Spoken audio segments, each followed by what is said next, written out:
Sebuah video yang memperlihatkan tingkah random penggawa timnas Indonesia antara Sandy Walsh dan Ragnar Oratmangun mencuri perhatian publik. Di video singkat yang dibagikan di beberapa akun sosial media, Ragnar membuat teror di depan kamar Sandy Walsh. Pemain Fortuna Sittard tersebut tampak mengendap-endap lalu mengetuk berulang kali pintu kamar hotel tempat Sandy Walsh menginap. Sandy Walsh pun sudah menduga bahwa itu ulah orang iseng. Ia meladeninya dengan membuka pintu kamarnya sambil menyalakan kamera di handphonenya untuk merekam si pembuat ulah. Terlihat Ragnar yang berhasil iseng terhadap Sandy Walsh pun terlihat girang saat rekannya di timnas Indonesia itu terusik. Sementara Sandy bereaksi kocak dengan berteriak memanggil pihak security hotel agar mengamankan rekannya yang disebutnya sebagai fans usil. "Tolong security, amankan fans gila ini, aku sudah tahu itu kau," kata Sandy disambut girang Ragnar. Aksi random kedua penggawa timnas Indonesia itu pun menuai beragam komentar netizen.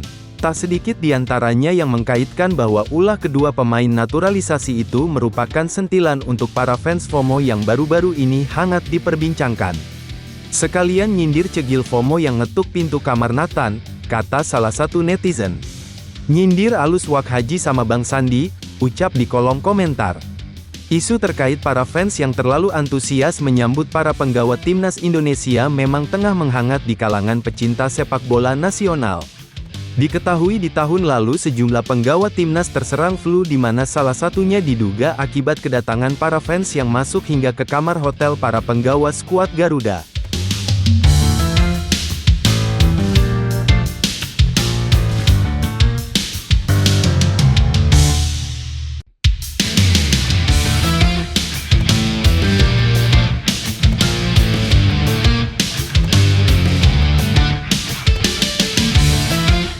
Anggota Komite Eksekutif PSSI Arya Sinulinga membantah asumsi yang muncul bahwa pemain timnas Indonesia Nathan Joaon dan Yance Sayuri cedera karena kondisi lapangan latihan, pada Selasa, tanggal 28 Mei tahun 2024.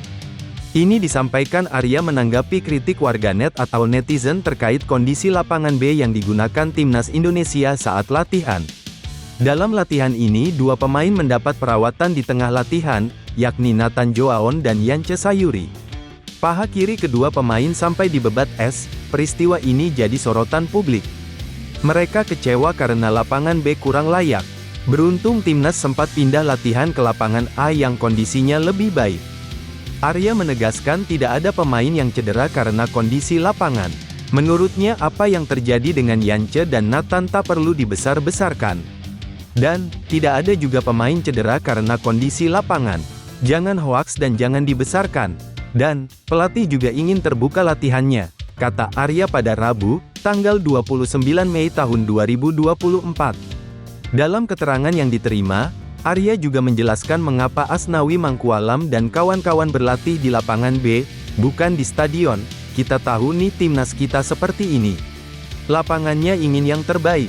Dan, yang harus diketahui lapangan latihan ya yang dekat dengan hotel," ucap Arya. "Dan di Senayan yang tersedia itu lapangan A, B, C. Dan, itu juga karena Stadion Madia dipakai timnas putri. Kalau hari ini latihan di Madia," kata Arya menambahkan.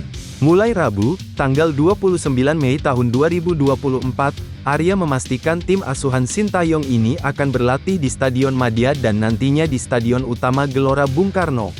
Latihan resmi di Stadion Utama Gelora Bung Karno biasanya akan dilakukan sehari menjelang laga melawan Irak pada tanggal 6 Juni dan Filipina pada tanggal 11 Juni.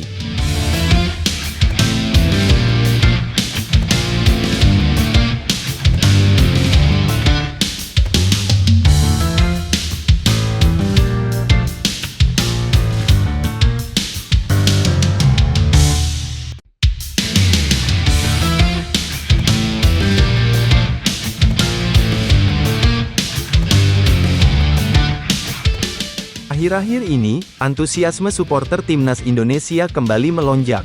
Hal ini tak lepas dari hadirnya beberapa pemain keturunan yang telah resmi dinaturalisasi PSSI. Pemain-pemain tersebut juga berkompetisi di beberapa liga top Eropa, seperti Belanda, Belgia, hingga Inggris.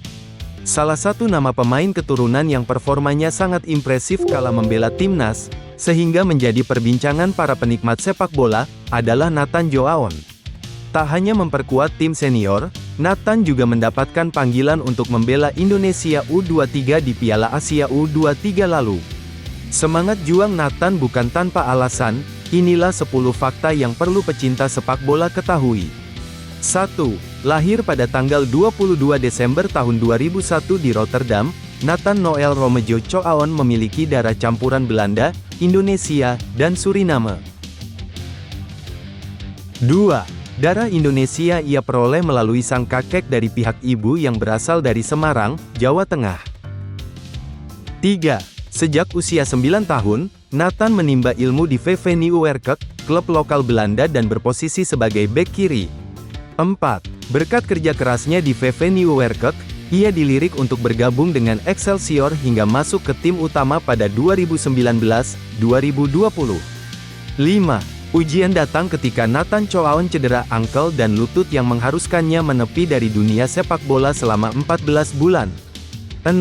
Cedera tak mengubur semangatnya. Setelah pulih, ia masuk line-up utama Excelsior dan promosi ke kasta tertinggi Liga Belanda.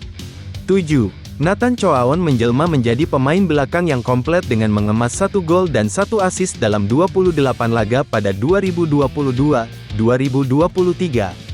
8. Berkat performa impresifnya, Nathan dipinang klub asal Inggris, Swansea City, dengan durasi kontrak 3 tahun. 9. Selama di Swansea, Nathan selalu dicadangkan. Pada Januari tahun 2024, Heerenveen meminjamnya untuk mengarungi Eredivisie Belanda. 10. Setelah dinaturalisasi pada tanggal 11 Maret tahun 2024, Nathan menjadi salah satu harapan baru timnas Indonesia untuk berprestasi di kancah dunia. Itulah sederet fakta pemain timnas Nathan Joaon.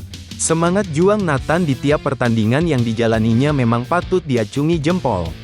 Itu juga terlihat saat ia tampil bersama Indonesia U23 di Piala Asia U23 2024. Tidak heran masyarakat Indonesia menyambut baik kedatangannya.